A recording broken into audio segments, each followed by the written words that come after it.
So the question is, determine the digit in the units place of the number 1 factorial plus 2 factorial plus 3 factorial all the way up to 15 factorial. Seems quite tricky at first, but pause and give it a go if you want to try it out. First thing to do is to try anything when you're not sure how to do a problem. So the first thing we might want to do is write down the first couple factorial. So we know 1 factorial is 1, 2 factorial is 2 times 1, so 2. And then we've got 3 factorial, which is 6, 4 factorial, which is 24. Right, 5 factorial is 120. And that gets a bit more interesting. So then 6 factorial is 720.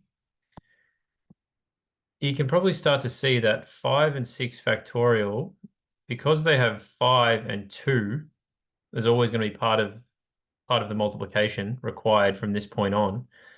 That's also going to mean that it's a multiple of 10.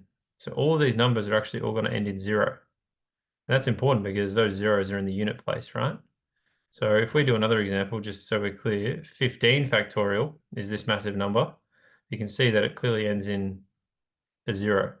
So all that's actually really important is that we add up the first 4 numbers.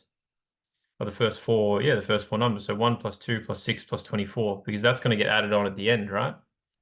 So 1 plus 2 plus 6 plus 24 is 33. And since we're adding that 33 onto whatever massive number that we get, we know that that number is going to end in a 0.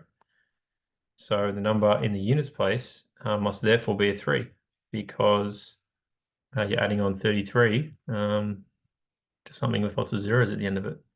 So hopefully it wasn't too bad in the end.